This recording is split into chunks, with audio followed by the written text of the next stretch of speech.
ಆಶೀರ್ವಾದಿಸಬೇಕಾಗಿ ಕೇಳಿಕೊಳ್ಳುತ್ತೇವೆ ಬಂಧುಗಳೇ.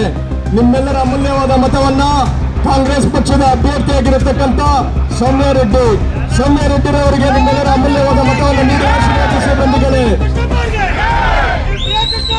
ನಿಮ್ಮೆಲ್ಲರ ಆಶೀರ್ವಾದವನ್ನು ಕೇಳಿಕೊಳ್ಳುತ್ತಾ ನಿಮ್ಮೆಲ್ಲರ ಅಮೂಲ್ಯವಾದ ಮತವನ್ನು ಅರ್ಪಿಸುತ್ತಾ ಸೌಮ್ಯ ರೆಡ್ಡಿರವರು ನಿಮ್ಮ ಮನೆಯ ಬಾಗಿಲಿಗೆ ಬಂದಿದ್ದಾರೆ ಬಂಧುಗಳೇ.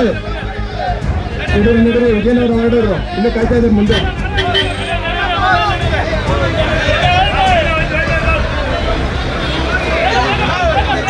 ನಮ್ಮ ನಿಮ್ಮೆಲ್ಲರ ನೆಚ್ಚಿನ ನಾಯಕರಾದಂತ ಸನ್ಮಾನ್ಯ ಎಂ ಕೃಷ್ಣಪ್ಪನವರು ಅವರ ನೇತೃತ್ವದಲ್ಲಿ ಬೆಂಗಳೂರು ದಕ್ಷಿಣ ಲೋಕಸಭಾ ಕ್ಷೇತ್ರದ ಅಭ್ಯರ್ಥಿಯಾಗಿದ್ದಂತ ಸನ್ಮಾನ್ಯ ಸೌಮ್ಯ ರೆಡ್ಡಿಯವರು ಮತಯಾಚಿಸಿ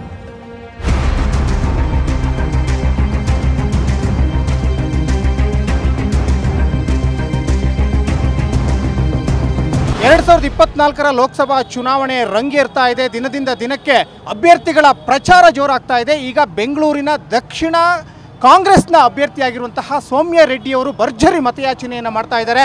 ಚೋಳರಪಾಳ್ಯದ ಮಾದೇಶ್ವರ ದೇವಸ್ಥಾನದಿಂದ ಇವತ್ತು ಪೂಜೆ ಮಾಡಿ ಭರ್ಜರಿ ಪ್ರಚಾರವನ್ನು ಮಾಡ್ತಾ ಇದ್ದಾರೆ. ಅವರೇ ಇದ್ದಾರೆ, ಅವ್ರ ಹತ್ರ ಮಾತಾಡೋಣ. ನಮಸ್ಕಾರ ಮೇಡಮ್. ನಮಸ್ಕಾರ ಸರ್. ನೀವು ಲೋಕಸಭಾ ಕ್ಷೇತ್ರಕ್ಕೆ ಈಗ ಅಭ್ಯರ್ಥಿಯಾಗಿದ್ದೀರಾ ಕಾಂಗ್ರೆಸ್ನಿಂದ, ಹೇಗೆ ಅನಿಸ್ತಾ ಇದೆ? ಭಾಳ ಸಂತೋಷ ಆಗ್ತಾ ಇದೆ. ಇವತ್ತು ನಾವು ನಮ್ಮ ವಿಜಯನಗರ ವಿಧಾನಸಭಾ ಕ್ಷೇತ್ರದಲ್ಲಿ ಬೆಳಗ್ಗೆ ಮಾದೇಶ್ವರ ಸ್ವಾಮಿ ಅವರ ಆಶೀರ್ವಾದ ತಗೊಂಡು ದೇವರ ಮೂಲೆ ಇಲ್ಲಿ ನಮ್ಮ ಎಂ ಕೃಷ್ಣಪ್ಪ ಸರ್ ಅವರ ನೇತೃತ್ವದಲ್ಲಿ ಬಹಳ ಚೆನ್ನಾಗಿದೆ. ಅದೇ ರೀತಿ ನಮ್ಮ ಸಹೋದರ ಅಂತ ಪ್ರದೀಪ್ ಅವರು ಬಂದಿದ್ದಾರೆ. ಎಲ್ಲ ನಮ್ಮ ನಗರ ಪಾಲಿಕೆ ಸದಸ್ಯರು ಮನೆಯಿಂದ ಹೊರಗಡೆ ಬಂದು ಆಶೀರ್ವಾದ ಮಾಡ್ತಿದ್ದಾರೆ, ನಿಮಗೆ ಸಪೋರ್ಟ್ ಮಾಡ್ತೀವಿ ಅಂತಿದ್ದಾರೆ. ನೀವೇ ನೋಡ್ತಿದ್ದೀರಿ, ಒಂದು ಹಬ್ಬದ ವಾತಾವರಣ ಇದೆ, ಸಂಭ್ರಮ ಇದೆ.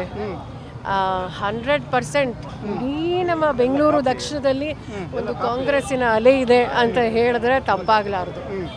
ಬೆಂಗಳೂರು ದಕ್ಷಿಣ ಲೋಕಸಭಾ ಕ್ಷೇತ್ರದಲ್ಲಿ ಬಹಳಷ್ಟು ಜನ ವಿದ್ಯಾವಂತರು, ಪ್ರಜ್ಞಾವಂತರು, ವಿಚಾರವಂತರು ಇದ್ದಾರೆ. ನೀವು ಕೂಡ ಹೈಲಿ ಎಜುಕೇಟೆಡ್. ಜನ ನಿಮ್ಮನ್ನ ಈ ಸಲ ಅಕ್ಸೆಪ್ಟ್ ಮಾಡ್ತಾರೆ ಅಂತ ಅನಿಸ್ತಾ ಇದೆಯಾ? 100% ಸರ್. 2018ರಲ್ಲಿ ನಾನು ಒಬ್ಬ ಜನಪ್ರತಿನಿಧಿ ಆಗಿದ್ದೆ. ಇಡೀ ಬೆಂಗಳೂರಲ್ಲಿ ಏಕೈಕ ಮಹಿಳಾ ಶಾಸಕಿಯಾಗಿ ನನ್ನನ್ನು ಪ್ರತಿ ದಿವಸ ಗ್ರೌಂಡಲ್ಲಿ ನೋಡಿದ್ದಾರೆ, ಜನರ ಜೊತೆ ಸ್ಪಂದಿಸೋದನ್ನು ನೋಡಿದ್ದಾರೆ. ಕೋವಿಡ್ ಸಂದರ್ಭದಲ್ಲಿ ಜನರ ಕಷ್ಟ ಸುಖ ನಾನು ಭಾಗಿಯಾಗಿದ್ದೆ, ಅವ್ರ ಕೈ ಹಿಡಿದಿದ್ದೆ. ಆಮೇಲೆ ವಿಶೇಷವಾಗಿ ಏನೇನೋ ಅನ್ಯಾಯಗಳಾಗ್ತಿತ್ತೋ ಫಂಡ್ಸ್ ಕಟ್ ಮಾಡಿಬಿಟ್ರು. ಆಗ BJP ಸರ್ಕಾರ ಇತ್ತು ರಾಜ್ಯದಲ್ಲಿ.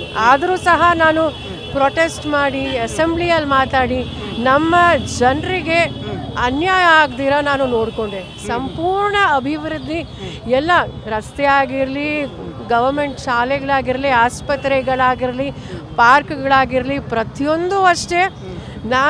ನಾನು ಒಬ್ಬ ಜನಪ್ರತಿನಿಧಿ, ಒಳ್ಳೆಯ ಒಬ್ಬ ಸೂಕ್ತ ಜನಪ್ರತಿನಿಧಿ ಅಂತ ಒಂದು ಆಶೀರ್ವಾದ ನಾನು ತಗೊಂಡಿದ್ದೆ ಜನರದು. ಜನ ಅದೇ ಹೇಳ್ತಿದ್ದಾರೆ, ನಿಮ್ಮಂಥ ಒಬ್ಬ ಕೈಗೆ ಸಿಗುವಂಥ ಒಬ್ಬ MP, ನಮ್ಮ ಪರವಾಗಿ ಧೈರ್ಯವಾಗಿ ಮಾತಾಡೋ ಅಂಥ ಒಬ್ಬ ಸಂಸದರು, ನಮ್ಮ ಕರ್ನಾಟಕಕ್ಕೆ ಏನೇನು ಫಂಡ್ಸ್ ಇರಲಿ, ಪರಿಹಾರ ಆಗಿರಲಿ, ಏನೇನು ಅನ್ಯಾಯ ಆಗಿದೆಯೋ ಅದ್ರ ಬಗ್ಗೆ ಧೈರ್ಯವಾಗಿ ಪಾರ್ಲಿಮೆಂಟಲ್ಲಿ ಮಾತಾಡುವಂಥ ಒಬ್ಬ ವ್ಯಕ್ತಿ ಬೇಕು. ಹಾಗಾಗಿ ನಮಗೆ ನೀವೇ ಬೇಕು ಅಂತ ಎಲ್ಲ ಕಡೆ. ಇದು ನಿಮ್ಮ ಎಲೆಕ್ಷನ್ ಅಲ್ಲ, ನಮ್ಮ ಎಲೆಕ್ಷನ್ನು.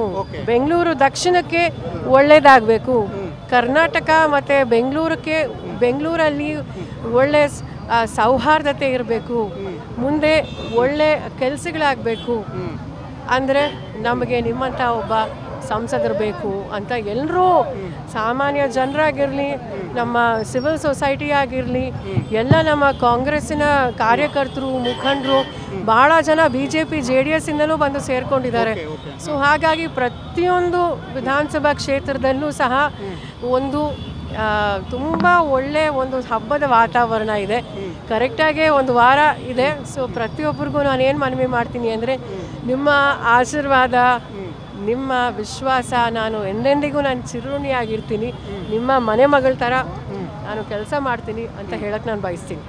ಕಳೆದ ಬಾರಿ ವಿಧಾನಸಭಾ ಚುನಾವಣೆಯಲ್ಲಿ ನೀವು ಗೆದ್ದು ಸೋತಿದ್ರಿ. ಹೌದು. ಯಾಕೆ ಅಂದರೆ ಕೆಲವು ಮತಗಳ ಅಂತರದಲ್ಲಿ ತಾವು ಸೋತಿದ್ರಿ. ಭಾಳ ನೋವು ಕೂಡ ಆಗಿರುತ್ತೆ ನಿಮಗೆ ವೈಯಕ್ತಿಕವಾಗಿ. ಆ ಒಂದು ಮನಸ್ಸಲ್ಲಿ, ಆ ಒಂದು ನೋವನ್ನು ಮನಸ್ಸಲ್ಲಿ ಇಟ್ಕೊಂಡು ಈ ಬಾರಿ ಗೆದ್ದೇ ಗೆಲ್ತೀನಿ ಅನ್ನುವಂತಹ ಒಂದು ವಿಶ್ವಾಸ ತಮಗೆ ಇದೆ. ಎಷ್ಟು ಅಂತರದಲ್ಲಿ ಗೆಲ್ಬೋದು ಅಂತ ಅನಿಸ್ತಾ ಇದೆ ತಮಗೆ? ಸರ್, ಈಗ ಕಳೆದ ಬಾರಿ ಕೌಂಟಿಂಗ್ ದಿವಸ ಎಲ್ಲರೂ ನೋಡಿದ್ದಾರೆ ಏನಾಯಿತು ಅಂತ. ಗೆದ್ದಾದ್ಮೇಲೆ ನಾನು ಸರ್ಟಿಫಿಕೇಟ್ ತಗೊಳ್ಳೋಕ್ಕೆ ಒಳಗಡೆ ಹೋದವಳು. ಆದರೆ ಒಳಗಡೆ ಏನು ಮ್ಯಾನಿಪುಲೇಷನ್ ಆಯಿತು, ಮೋಸ ಆಯಿತು, ಅದು ಪ್ರತಿಯೊಬ್ಬ ಮತದಾರರಿಗೆ, ನಾಗರಿಕರಿಗೆ ಗೊತ್ತಾಗಿದೆ. ಅದೇ ಕಾರಣಕ್ಕೋಸ್ಕರ ನಾನು ಕೋರ್ಟಿಗೂ ಸಹ ನಾನು ಹೋಗಿದ್ದೀನಿ. ಈಗ ಜನರಿಗೆ ಅದೇ ಬಹಳ ನೊಂದ್ಕೊಂಡಿದ್ರು. ಯಾಕಂದರೆ ನೀವು ಗೆದ್ದಾದ್ಮೇಲೆ ಒಬ್ಬ ಪ್ರಾಮಾಣಿಕವಾಗಿ ಕೆಲಸ ಮಾಡುವಂಥ ಒಬ್ಬ ಮಹಿಳೆನ ಈ ರೀತಿ ತುಳ್ದು ಹಾಕಿರೋದು ನಮಗೆ ಬಹಳ ಬೇಜಾರಾಯಿತು. ಸೊ ಹಾಗಾಗಿ ಈಗ ನಿಮ್ಮನ್ನು ಅತಿ ಹೆಚ್ಚು ಮತಗಳಲ್ಲಿ ನಾವು ನಿಮಗೆ ಆಶೀರ್ವಾದ ಮಾಡ್ತೀವಿ ಅಂತ ಹೇಳ್ತಿದ್ದಾರೆ. ನೋಡಿ, ಇದು ಜನ ತೀರ್ಮಾನ ಮಾಡಬೇಕು, ಪ್ರಜಾಪ್ರಭುತ್ವ. ಹಾಗಾಗಿ ಜೂನ್ 4ನೇ ತಾರೀಕು ನೀವೇ ಸಹ ನೋಡ್ತೀರಾ ಎಷ್ಟು. ಒಬ್ರು ಅಭ್ಯರ್ಥಿ ಗೆಲ್ಲಲಿಕ್ಕೆ ಸ್ಥಳೀಯ ನಾಯಕರ, ಸ್ಥಳೀಯ ಶಾಸಕರ ಸಪೋರ್ಟ್ ಬೇಕು. ಇಲ್ಲಿ ವಿಜಯನಗರ ಶಾಸಕರಾಗಿರುವಂತಹ ಎಂ ಕೃಷ್ಣಪ್ಪ ಅವರು ಮತ್ತು ಗೋವಿಂದರಾಜನಗರ ಶಾಸಕರಾದಂತಹ ಪ್ರಿಯಾಕೃಷ್ಣ ಅವರ ಸಪೋರ್ಟ್ ತಮಗೆ ಹೇಗಿದೆ ಅಂತ? ಬಹಳ ಅದ್ಭುತವಾಗಿದೆ ಸರ್. ಇವತ್ತು ತಾವೇ ನೋಡ್ತೀರಿ, ಇವತ್ತು ನಾವು ಬೆಳಿಗ್ಗೆ ನಾವು ಇಲ್ಲಿ ವಿಜಯನಗರದಲ್ಲಿ ನಾವು ಮಾಡಿದ್ದೀವಿ. ನಮ್ಮ ಎಂ ಕೃಷ್ಣಪ್ಪ ಸರ್ ಅವರು ಮತ್ತು ನಮ್ಮ ಪ್ರಿಯಾಕೃಷ್ಣ ಅವರೇ ನನಗೆ ಬಹಳ ತಿಂಗಳಿಂದ ನನಗೆ ಧೈರ್ಯ ತುಂಬಿದ್ದು. ದಯವಿಟ್ಟು ನಿಂತ್ಕೊಳ್ಳಿ, ನಿಮ್ಮನ್ನು ನಾವು ಗೆಲ್ಲಿಸ್ತೀವಿ ಅಂತ ಅವರೇ ನನಗೆ ಧೈರ್ಯ ತುಂಬಿ ಇವತ್ತು ನಮ್ಮ ವಿಜಯನಗರದಲ್ಲಿ ಬೆಳಗ್ಗೆಯಿಂದ ಪ್ರಾರಂಭ ಮಾಡಿ ಅವರ ಮಗ ಪ್ರದೀಪ್ ಅವರು, ನಮ್ಮ ಪ್ರಿಯಾಕೃಷ್ಣ ಅವರು ಮತ್ತು ಎಲ್ಲ ನಮ್ಮ ಕಾರ್ಪೊರೇಟರ್ಸು, ಎಲ್ಲ ಕಾರ್ಯಕರ್ತರು ಎಲ್ಲರೂ ಅಷ್ಟೇ. ನೆನ್ನೆನೂ ಸಹ ಗೋವಿಂದರಾಜನಗರದಲ್ಲಿ ಬಹಳ ಚೆನ್ನಾಗಾಯಿತು ಬೆಳಗ್ಗೆಯಿಂದ ಸಂಜೆವರೆಗೂ. ಸೊ ಹಾಗಾಗಿ ಪ್ರತಿಯೊಂದು ಕ್ಷೇತ್ರದಲ್ಲೂ ಅಷ್ಟೇ, ಶಾಸಕರಾಗಿರಲಿ, ಕಾಂಗ್ರೆಸ್ನ ಮುಖಂಡರಾಗಿರಲಿ, ಎಲ್ಲರ ಆಶೀರ್ವಾದ, ಬೆಂಬಲ ಬಹಳ ಚೆನ್ನಾಗಿದೆ. ಮುಖ್ಯವಾಗಿ ತುಂಬ ಪ್ರಭಾವಿ ನಾಯಕರು, ಹಿರಿಯ ನಾಯಕರು ಆಗಿರುವಂತಹ ನಿಮ್ಮ ತಂದೆಯವರು ಆಗಿರುವಂತಹ ರಾಮಲಿಂಗಾರೆಡ್ಡಿ ಅವರು, ಅವ್ರ ಸಪೋರ್ಟ್ ಹೇಗಿದೆ ಅಂತ? ತಂದೆಯವ್ರ ಸಪೋರ್ಟ್ ಮಗಳಿಗಿರಲ್ವಾ ಸರ್? ಅವ್ರ ಆಶೀರ್ವಾದದಿಂದನೇ ನಾನು.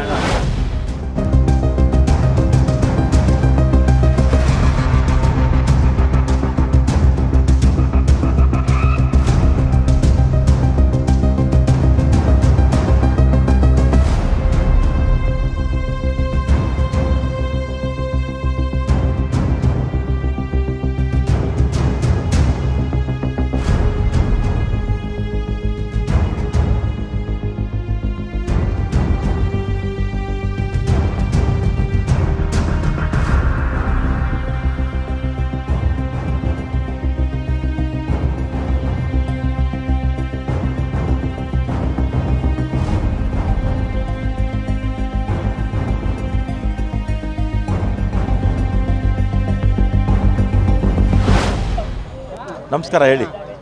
ತಮ್ಮ ಮಗಳು ಜೊತೆಗೆ ಈ ಹಿಂದೆ ಶಾಸಕರಾಗಿ ಭಾಳಷ್ಟು ಅನುಭವ ಇರುವಂತಹ ಸೌಮ್ಯ ರೆಡ್ಡಿ ಅವರು ಲೋಕಸಭಾ ಕ್ಷೇತ್ರದ ಅಭ್ಯರ್ಥಿಯಾಗಿದ್ದಾರೆ ಬೆಂಗಳೂರು ದಕ್ಷಿಣಕ್ಕೆ. ತಮಗೆ ಫಸ್ಟ್ ರಿಯಾಕ್ಷನ್ ಏನು ಕೊಡ್ತೀರಾ? ಸೌಮ್ಯ ರೆಡ್ಡಿ ಶಾಸಕಿ ಆಗೋಕ್ಕಿಂತ ಮುಂಚೆ ಕೂಡ ಸುಮಾರು 20 ವರ್ಷದಿಂದ ಈ ಪರಿಸರದ ಬಗ್ಗೆ, ಪ್ರಾಣಿಗಳ ಬಗ್ಗೆ ಮತ್ತು rain harvesting, solid waste management, total ಆಗಿ ಪರಿಸರದ ಬಗ್ಗೆ ಹೆಚ್ಚು ಕಾಳಜಿ ಇದ್ದು ಕೆಲಸ ಮಾಡಿಕೊಂಡಿದ್ದು, ಆಮೇಲೆ ಶಾಸಕಿ ಆಗಿದ್ದು, ಮತ್ತು ಲೋಕಸಭೆಗೆ ಹೋಗುವ ಎಲ್ಲ ಅರ್ಹತೆಗಳು ಕೂಡ ಇದೆ. ಅಲ್ಲಿ ಭಾಷೆ ಸಮಸ್ಯೆ ಇಲ್ಲ. ಇಂಗ್ಲೀಷು, ಹಿಂದಿ ಜೊತೆಗೆ ಇನ್ನೂ 4 ಭಾಷೆ ಬರುತ್ತೆ. ಮತ್ತು ನಾಲೆಡ್ಜು ಇದೆ. ಮತ್ತು ತುಳಿತಕ್ಕೆ ಒಳಪಟ್ಟವರು, ಈ ಪ್ರಾಣಿ ಪಕ್ಷಿಗಳ ಬಗ್ಗೆ, ಪರಿಸರದ ಬಗ್ಗೆ, ಮತ್ತು ಆರ್ಥಿಕವಾಗಿ ಹಿಂದುಳಿತಕ್ಕಂಥವ್ರನ್ನ ಸಬಲೀಕರಣ ಮಾಡೋದ್ರ ಬಗ್ಗೆ, ಮಹಿಳೆಯರ ಸಬಲೀಕರಣದ ಬಗ್ಗೆ ಹೆಚ್ಚು ಕಾಳಜಿ ಇರ್ತಕ್ಕಂಥ ವ್ಯಕ್ತಿ. ಮತ್ತು ಲೋಕಸಭೆಗೆ ಹೋದರೆ ಹಿಂದೆ ಮುಂದೆ ನೋಡೋದಿಲ್ಲ. ಯಾರು ತಪ್ಪು ಮಾಡಿದ್ರು ಕೂಡ ತಪ್ಪು ಅಂತ ಧೈರ್ಯವಾಗಿ ಹೇಳ್ತಾಳೆ. ಈಗ ಯಾಕೆ ಆ ಮಾತು ಹೇಳ್ತೀನಿ ಅಂದರೆ, ನಮ್ಮ ರಾಜ್ಯಕ್ಕೆ ಕೇಂದ್ರ ಸರ್ಕಾರದಿಂದ 223 ತಾಲೂಕು ಬರ ಅಂತ ಘೋಷಣೆ ಆದರೂ ಕೂಡ ಯಾವ ಎಂ ಪಿಗಳು ಯಾವ BJP ನಾಯಕರು ಮಾತಾಡ್ತಿಲ್ಲ. ಅದೇ ಸೌಮ್ಯ ರೆಡ್ಡಿ ಇದ್ದಿದ್ರೆ ನಮ್ಮ ಪಕ್ಷದ ಸರ್ಕಾರ ಇದ್ದಿದ್ರು ಕೂಡ ಧೈರ್ಯವಾಗಿ ಮಾತಾಡಿರೋರು. ಕಳೆದ ಬಾರಿ ಚುನಾವಣೆಯಲ್ಲಿ ನಿಮ್ಮ ಮಗಳು ಗೆದ್ದು ಸೋತ್ರು, ಅಂದ್ರೆ ಕೆಲವೇ ಮತಗಳಲ್ಲಿ ಸೋತ್ಬಿಟ್ರು. ಸೋಲ್ಲಿಲ್ಲ, ಸೋಲ್ಸಿದ್ದಷ್ಟೇ. ಸೋಲ್ಸಿದ್ದಾರೆ ಅಂದ್ರೆ ಮೋಸ ಆಗಿದೆ ಅಂತೀರಾ? ಮೋಸ ಆಗಿದೆ, ಕೌಂಟಿಂಗ್ ಅಲ್ಲಿ ಮೋಸ ಮಾಡಿ. ಗೆಲುವು ಸಿಗುತ್ತೆ ಹಂಗಾರೆ? ಸಿಗಬೇಕು. ಜನ ಮೋದಿಯವ್ರ ಬಗ್ಗೆನೂ ಕೂಡ ವಿಶ್ವಾಸ ಕಳ್ಕೊಂಡಿದ್ದಾರೆ.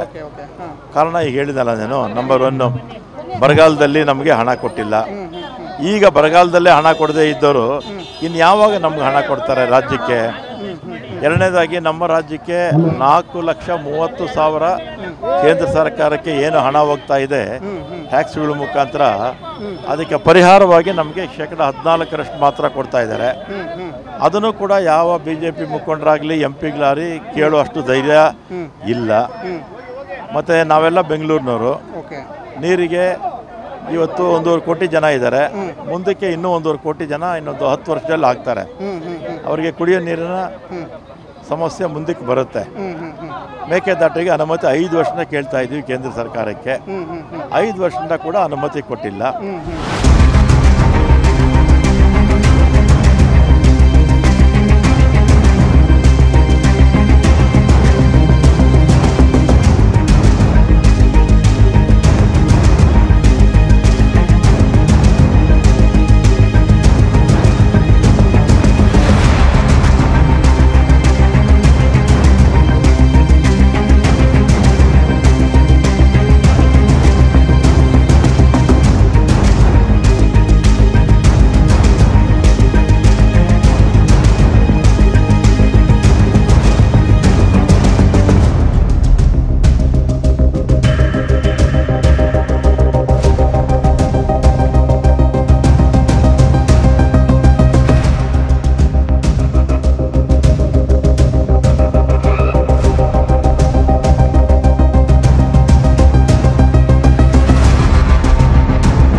ಜನ ಯಾಕೆ BJPಗೆ ಓಟ್ ಹಾಕಬೇಕು, ಮತ್ತು ಇಲ್ಲಿರ್ತಕ್ಕಂಥ BJP ಸಂಸದರು 3-4 ಜನ ಇದ್ದಾರೆ, ಎಲ್ಲ BJPಯವರೇ. ಯಾರೂ ಕೂಡ ಬೆಂಗಳೂರಿನ ನೀರಿನ ಸಮಸ್ಯೆಗೆ ಮೇಕೆದಾಟು ಈ ಅನುಮತಿ ಕೊಡಿಸೋದಕ್ಕೆ ಸಂಪೂರ್ಣವಾಗಿ ವಿಫಲರಾಗಿದ್ದಾರೆ. ಅದರಿಂದ ಲೋಕಸಭೆಯಲ್ಲಿ ರಾಜ್ಯದ ಜನತೆ ಪರವಾಗಿ ಮಾತಾಡದೇ ಇರೋರು, ರೈತರ ಪರವಾಗಿ ಮಾತಾಡದೇ ಇರೋರು ಮತ್ತು ನಮ್ಮ ಬೆಂಗಳೂರಿನ ಪಾರ್ಲಿಮೆಂಟ್ಗೆ ಹಾಕಬೇಕು, ಅವರೆಲ್ಲ ಮನೇಲಿರಲಿ ಅಲ್ವಾ. ಲೋಕಸಭೆಯಲ್ಲಿ ರೈತರ ಪರವಾಗಿ, ಜನರ ಪರವಾಗಿ, ಬೆಂಗಳೂರಿನ ಜನರ ಪರವಾಗಿ ಮಾತಾಡೋಂಥವ್ರು ಲೋಕಸಭೆಗೆ ಹೋದರೆ ಈಗೇನು ನಮ್ಗೆ ಅನ್ಯಾಯ ಆಗ್ತಾ ಇದೆ ಅದನ್ನು ನಿಲ್ಲಿಸುವಂಥ ಕೆಲಸ.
ಸೌತಲ್ಲಿ ಮೇಜರ್ ಆಗಿ ಏನು ಕೆಲಸ ಪೆಂಡಿಂಗ್ ಇದೆ ಅನಿಸುತ್ತೆ ತಮಗೆ? ಇದು ಅಭಿವೃದ್ಧಿ ಆಗಿರ್ತಕ್ಕಂಥ ನಗರ ಏನು ಒಂದೇ ದಿವಸದಲ್ಲಿ ಯಾರೂ ಕೂಡ ಮಾಡೋಕ್ಕಾಗಲ್ಲ. ಸುಮಾರು 50-60 ವರ್ಷಗಳಿಂದ ಕೂಡ ಆಗಿದೆ. ಈಗ ಟ್ರಾಫಿಕ್ಕು ಜಾಸ್ತಿ ಆಗಿದೆ. ಅದಕ್ಕೆ ನಾವು ಮೆಟ್ರೋ ಕನೆಕ್ಟಿವಿಟಿ ಇನ್ನೂ ಜಾಸ್ತಿ ಮಾಡಬೇಕು. ಆ ಮೆಟ್ರೋ ಪ್ರಾರಂಭ ಆಗಿದ್ದು ಕೂಡ ಮನಮೋಹನ್ ಸಿಂಗ್ ಅವರು. ಇದನ್ನು ಸುಮ್ಮನೆ BJP ಅವರು ಬಡಾಯಿ ಕೊಚ್ಕೊಡ್ತಾರೆ. ಆಮೇಲೆ ಬೆಂಗಳೂರು ಏರ್ಪೋರ್ಟು ಮನಮೋಹನ್ ಸಿಂಗ್ ಅವರೇ ಪ್ರಾರಂಭ ಮಾಡಿದ್ದು. ಮತ್ತು ಟ್ರಾಫಿಕ್ನ ಸಮಸ್ಯೆ ಮೆಟ್ರೋ ಹೆಚ್ಚು ವಿಸ್ತರಿಸೋದ್ರ ಮುಖಾಂತರ ಮತ್ತು ನಮ್ಮ BMTC ಬಸ್ಗಳನ್ನು ಇನ್ನೂ ಹೆಚ್ಚಾಗಿ ಹಾಕೋದ್ರ ಮುಖಾಂತರ ನಾವು ಮತ್ತು ಫ್ಲೈಓವರ್ಸು ದೊಡ್ಡ ದೊಡ್ಡ ಫ್ಲೈಓವರ್ಸು ಮಾಡೋದ್ರ ಮುಖಾಂತರ ಮಾಡಬೇಕಾಗಿದೆ. ಮತ್ತು ಕುಡಿಯೋ ನೀರು ಮುಂದಕ್ಕೆ ಸಮಸ್ಯೆ ಆಗುತ್ತೆ. ಈಗ ಅದನ್ನು ಡ್ಯಾಮ್ ಕಟ್ಟಬೇಕು ನಾವು. ಮತ್ತು ಇನ್ನೂ ಪಾರ್ಕ್ಗಳು ಅಭಿವೃದ್ಧಿ ಆಗಬೇಕು, ಪ್ಲೇ ಗ್ರೌಂಡ್ಸು ಮತ್ತು ಈ ಸೆಲ್ಫ್ ಅಸೆಸ್ಮೆಂಟ್ ಸ್ಕೀಮು ಎಲ್ಲ ನಾವೆಲ್ಲ ತಂದಿದ್ವಿ. ಇನ್ನು ಸರಳೀಕರಣ ಆಗಬೇಕು. ಇವೆಲ್ಲ ಜನಕ್ಕೆ ಎಷ್ಟು ಸಾಧ್ಯ ಆಗುತ್ತೋ ಅಷ್ಟು ಕೂಡ ಟ್ಯಾಕ್ಸನ್ನು ಕಡಿಮೆ ಮಾಡಿಕೊಂಡು ನಾವು ಮಾಡಬೇಕಾಗಿದೆ. ಮತ್ತು ಬೆಂಗಳೂರಲ್ಲಿ ಶ್ರೀಮಂತರ ಏನಿಲ್ಲ, ಬಡವರು ಇದ್ದಾರೆ, ಮಧ್ಯವರ್ಗದವರು ಇದ್ದಾರೆ. ಆ ವರ್ಗದ ಬಗ್ಗೆ ಬಿ ಜೆ ಪಿಯವರು ಯೋಚನೆ ಮಾಡೋದೇ ಇಲ್ಲ. ಅವರೇನಿದ್ರು ಶ್ರೀಮಂತರ ಪರ ಯೋಚನೆ ಮಾಡೋಂಥವ್ರು. ನಮ್ಮ ಪಕ್ಷ ವಿಶೇಷವಾಗಿ ಆರ್ಥಿಕವಾಗಿ ಹಿಂದುಳಿದಿರ್ತಕ್ಕಂಥವ್ರಿಗೆ 5 ಗ್ಯಾರಂಟಿಗಳನ್ನು ನಾವು ಕೊಟ್ಟಿದ್ದೀವಿ. ಒಂದು ಶಕ್ತಿ 40 ಲಕ್ಷ ಜನ ಬೆಂಗಳೂರು ನಗರದಲ್ಲಿ ನಮ್ಮ ಬಸ್ಸುಗಳಲ್ಲಿ ಉಚಿತವಾಗಿ ಓಡಾಡ್ತಾರೆ. ಅದರಲ್ಲಿ 20 ಲಕ್ಷ ಜನ ಮಹಿಳೆಯರೇ. ಮತ್ತು ಸುಮಾರು 30 ಲಕ್ಷ ಜನ ಉಚಿತವಾಗಿ ಕರೆಂಟು ಪಡ್ಕೊಂಡಿದ್ದಾರೆ. ಅದೇ ರೀತಿ ಗೃಹಲಕ್ಷ್ಮಿ ಸುಮಾರು 4-5 ಲಕ್ಷ ಜನ ಗೃಹಲಕ್ಷ್ಮಿನಲ್ಲಿ ಕೂಡ ಫಲಾನುಭವಿಗಳಾಗಿದ್ದಾರೆ. ಮತ್ತು BPL ಕಾರ್ಡ್ ಇರ್ತಕ್ಕಂಥವ್ರಿಗೆಲ್ಲ ಕೂಡ ಉಚಿತವಾಗಿ 4.25 ಕೋಟಿ ರಾಜ್ಯದಲ್ಲಿ. ಇದೆಲ್ಲ ಯಾಕೆ ಕೊಡ್ತಾ ಇದ್ದೀವಿ ಅಂದರೆ BJPಯವರ ಧೋರಣೆಯಿಂದ. ಬೆಲೆ ಏರಿಕೆ ಮಾಡ್ತೀವಿ ಅಂದರೆ ಕಂಟ್ರೋಲ್ ಮಾಡ್ತೀವಿ ಅಂದರು, ಕಂಟ್ರೋಲ್ ಮಾಡಲಿಲ್ಲ. ಜನರ ಆದಾಯ ಜಾಸ್ತಿ ಆಗಲಿಲ್ಲ, ಖರ್ಚು ಜಾಸ್ತಿ ಆಯಿತು. ಅದಕ್ಕೆ ಪೂರಕವಾಗಿ ನಾವು ಸಹಾಯ ಮಾಡಬೇಕು ಅಂತ ನಮ್ಮ ಸರ್ಕಾರ ಇದನ್ನೆಲ್ಲ ಕೂಡ ಕೊಟ್ಟಿದೆ. ಮತ್ತು ಏನೇ ಬೆಂಗಳೂರಿಗೆ ಕೆಲಸಗಳಾಗಿರ್ಬೋದು 100ಕ್ಕೆ 90 ಭಾಗ ಕಾಂಗ್ರೆಸ್ ಸರ್ಕಾರಗಳಿಂದಾಗ ಆಗಿರ್ಬೋದು. ಅದು ಕಾವೇರಿ ನೀರಿರ್ಬೋದು, ಸ್ಯಾನಿಟರಿ ಇರ್ಬೋದು, ಬೆಂಗಳೂರು ಸುತ್ತಲೂ ಇರ್ತಕ್ಕಂಥ CMCಗಳು TMCಗಳಿಗೆ ಸೌಕರ್ಯಗಳನ್ನ ಕೊಡೋದಿರ್ಬೋದು, 110 ವಿಲೇಜಸ್ಗೆ ಸೌಕರ್ಯಗಳನ್ನ ಕೊಡೋದಿರ್ಬೋದು, ಆಮೇಲೆ ಫ್ಲೈಓವರ್ಸು, ಅಂಡರ್ ಪಾಸಸ್ಸು, ಮತ್ತು ಹೊರವರ್ತುಲ ರಸ್ತೆ, STPಗಳು, ಇದೆಲ್ಲ ಕೂಡ ನಾವೇ ಮಾಡಿರ್ತಕ್ಕಂಥದ್ದು. BJPಯವ್ರ ಸಾಧನೆ ಶೂನ್ಯ ಅಷ್ಟೇ. ಅವರಿದ್ದಂಥ ಸಂದರ್ಭದಲ್ಲಿ ಸಾಲ ಮಾಡಿ ಸಂಸ್ಥೆಗಳನ್ನು ಬಿಟ್ಟು ಹೋದ್ರು ಅಷ್ಟೇ. ಅದರಿಂದ BJPಯವರು ಇದ್ದಷ್ಟು ದಿನ ಬೆಂಗಳೂರು ನಗರಕ್ಕೆ ಒಟ್ಟಿನಲ್ಲಿ BJP ಅಭಿವೃದ್ಧಿ ಶೂನ್ಯ ಅಂತೀರಾ? ಶೂನ್ಯ. ಮೋದಿಯವ್ರ ಸಾಧನೆ ಹೇಗೆ ಶೂನ್ಯನೋ ಇವ್ರ ಸಾಧನೆಯೂ ಶೂನ್ಯನೇ. ಇಲ್ಲಿ ಸ್ಥಳೀಯ MP ಅವ್ರದ್ದು ತೇಜಸ್ವಿ ಸೂರ್ಯ ಯಾರ್ದು ಏನೂ ಇಲ್ಲ. ಏನವರು ಅವ್ರಿಗೇನೋ ಒಂದು ವರ್ಷಕ್ಕೆ 5 ಕೋಟಿ ಅನುದಾನ ಕೊಡ್ತಾರೆ. ಅದನ್ನು ಅಲ್ಲಿ ಇಲ್ಲಿ ಅವ್ರಿಗೆ ಬೇಕಾಗಿರೋರು ಕೊಟ್ಕೊಂಡಿರ್ತಾರೆ ಅಷ್ಟೇ. ಹೇಳ್ಕೊಳ್ಳೋಂಥ ಕೆಲಸ ಯಾವ ಸಂಸದರು ಬೆಂಗಳೂರಲ್ಲಿ ಮಾಡಿಲ್ಲ ಬಿಡಿ. ಸುಮ್ಮನೆ ಸುಳ್ಳು ಹೇಳ್ತಾರೆ ಅಷ್ಟೇ BJPಯವರು. ಯಾರೋ ಮಾಡಿದ್ದನ್ನು ನಾವು ಹೇಳ್ತೀವಿ ಅಂತ ಹೇಳ್ತಾರೆ. ಯಾರೋ ಕಟ್ಟಿರೋದು ಫ್ಲೈಓವರ್ಗಳಿಗೆ, ಯಾರೋ ಕಟ್ಟಿರತಕ್ಕ ಸಂಸ್ಥೆಗಳಿಗೆ ಹೆಸರು ಬದಲಾಯಿಸ್ಕೊಳ್ತಾರೆ ಅಷ್ಟೇ BJPಯವರು. ಅಷ್ಟೇ ಅವ್ರ ಸಾಧನೆ.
ಚುನಾವಣೆಯಲ್ಲಿ ಸೌಮ್ಯ ರೆಡ್ಡಿ ಅವರು ಅದೃಷ್ಟ ಪರೀಕ್ಷೆಗೆ ಇಳಿದಿದ್ದಾರೆ.